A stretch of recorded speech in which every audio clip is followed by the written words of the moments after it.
الحمد للہ رب العالمین والعاقبۃ للمتقین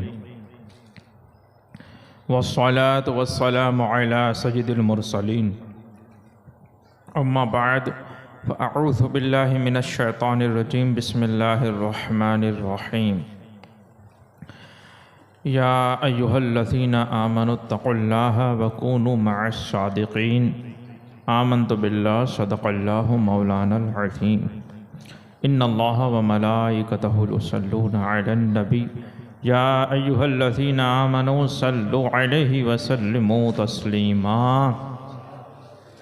اللہم صلی علی سیدنا و مولانا محمد معدن الجود والکرم علیہ وبارک وسلم۔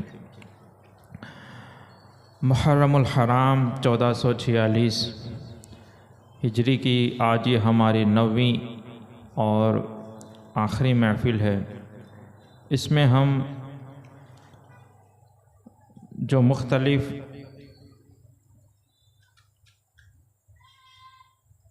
بیانات سماعت کیے، عنوان تو سب کا ایک ہی تھا، الگ الگ طریقے سے سمجھانے کی کوشش کی گئی۔ خاص طور پر اس بات پر زور دیا گیا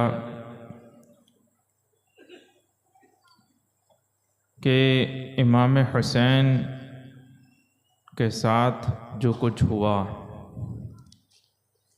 کیا ہوا، وہ تو اکثر و بیشتر لوگ جانتے ہیں، لہذا میری توجہ کیوں ہوا اس پر رہتی ہے۔ لہذا کیسے کیسے واقعات ہوئے وہ ایک چیز ہے، لیکن سوال یہ ہے کہ کیوں ہوئے، وہی سمجھانے کی میں آپ کو کوشش کرتا ہوں۔ آج انشاءاللہ وہ جواب بھی عرض کیے جائیں گے۔ پھر جو پہلا بیان تھا اس میں ہم نے یہ بات کی تھی کہ جب رسول تشریف لائے، قرآن کی آیتیں پڑھتے ہیں، لوگوں کو پاک کرتے ہیں اور ان کو شرعی احکام بتاتے ہیں، اور اس سے پہلے لوگ جاہل تھے، کھلی گمراہی میں تھے۔ تو آج انشاءاللہ اس بات کو بھی ہم کور کرنے کی کوشش کریں گے کربلا کے منظر میں۔ اور شروع میں جو سوال قائم کیے گئے تھے کہ ہم کیوں آئے ہیں دنیا میں، اور دوسرا سوال یہ کہ as a Muslim what we should do, مسلمان ہونے کی حیثیت سے ہمیں کیا کرنا چاہیے، وہ انشاءاللہ آپ کو اللہ نے چاہا تو بیان پورا ہوتے ہوتے اس کا جواب بھی مل جائے گا۔ چلتے ہیں جہاں سے کل چھوڑا تھا کہ حضرت امام حسین رضی اللہ تعالیٰ عنہ کا قافلہ مکہ شریف سے روانہ ہو گیا، اور آپ نے کیوں مکہ شریف کو چھوڑنا پسند کیا، حالانکہ آپ جانتے تھے کہ یہ میرے ساتھ کچھ بھی کر سکتے ہیں، وہ بھی بیان ہوا۔ اور اس میں یہ انداز رہا ہے میرا کہ صرف واقعات بتا دینے کے بجائے اس میں ہمارے لیے کیا سیکھنے کو ہے وہ بھی بتانے کی کوشش کی گئی، اور جس کو یہ سمجھ میں آ گیا تو انشاءاللہ وہ اس کی زندگی بدلنے کے لیے کافی مدد کرے گا۔ امام حسین رضی اللہ تعالیٰ عنہ کے راستے میں حضرت زہیر بن کین رحمۃ اللہ علیہ کی ملاقات ہوئی، اور کس طرح سے پھر وہ امام حسین کے ساتھ ہو گئے وہ آخر میں ہم نے سنا تھا۔ امام حسین رضی اللہ تعالیٰ عنہ نے جب کوفہ کے قریب پہنچنے لگے تو آپ نے اپنے ایک ساتھی قیس بن مسہر رحمۃ اللہ علیہ کو کوفہ بھیجا۔ ان کو ابھی خبر نہیں ہوئی تھی کہ وہاں کیا ہوا ہے۔ انہوں نے اپنے ایک ساتھی کو بھیجا کہ جاؤ کوفہ میں اور اعلان کر دو کہ اے اہل بیت کے عاشقوں اور اے امام حسین سے محبت کرنے والوں، ہم تمہارے قریب پہنچ گئے ہیں۔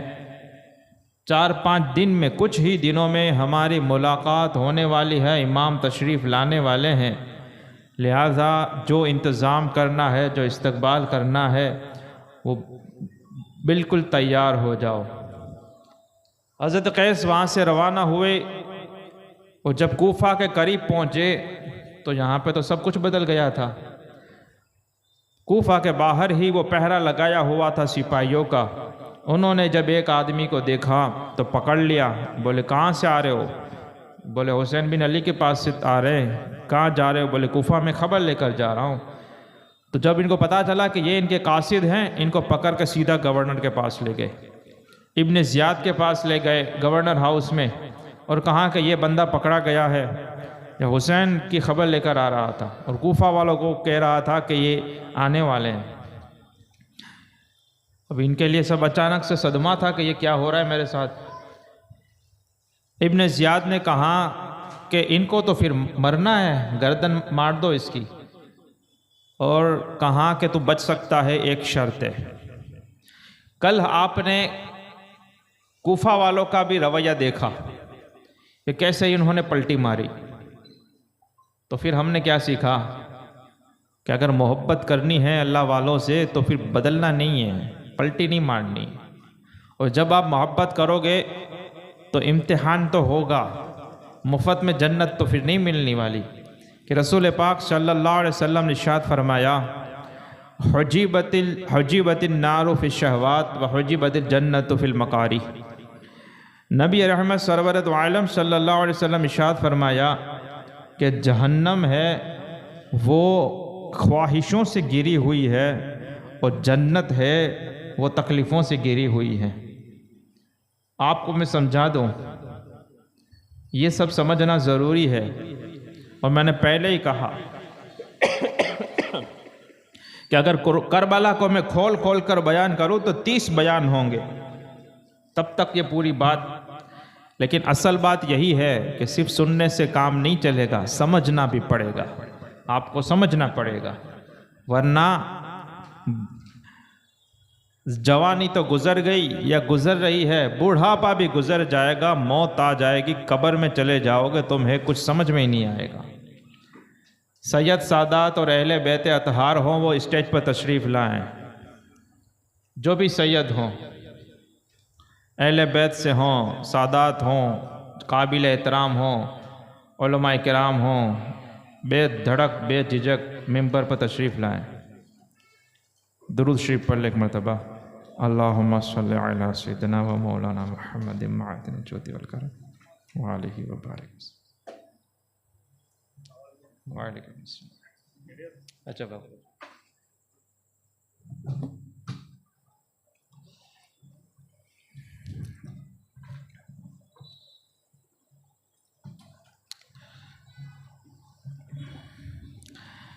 اللہ تبارک و تعالیٰ نے سننے جیسی بات ہے، جنت کو پیدا فرمایا۔ جبریل علیہ السلام کو کہاں دیکھو، جبریل علیہ السلام نے جب جنت کو دیکھا، اس کی نعمتوں کو دیکھا، تو کہنے لگے یا اللہ، جنت میں ایسی ایسی نعمتیں ہیں کہ تو جتنے بھی بندوں کو پیدا کرے گا سارے کے سارے جنت میں پہنچ جائیں گے، اس کو کون چھوڑ سکتا ہے؟ اتنی نعمتوں کو کون چھوڑ سکے گا؟ جب وہ سنیں گے تذکرہ کہ جنت میں ایسا ایسا ہے تو وہ مر مٹیں گے۔ پھر اللہ تعالیٰ نے مصیبت، تکلیف، آزمائش اور ایسی کٹھن باتیں جنت کے آس پاس بچھا دی، جنت کے آس پاس لگا دی۔ پھر جبریل سے کہا اب دیکھو، اب جنت میں جانے، جنت تو ہے، نعمتیں ہیں، لیکن اس کے جانے کا رستہ میں کیا ہے؟ تکلیفیں ہیں، مصیبتیں ہیں، اور جو انسان کا نفس جلدی سے تیار نہ ہو، ایسی ایسی باتیں ہیں۔ تو جبریل علیہ السلام کہا یا اللہ، اب ان سب کو دیکھ کر لگتا ہے کہ شاید جنت میں کوئی نہیں پہنچ پائے گا، کیونکہ اس میں پریکشا دینی پڑے گی، ایسے ہی انعام نہیں ملے گا، ہے نا؟ اسکول میں، کالج میں انعام کس کو ملتا ہے؟ جو پریکشا دیتا ہے،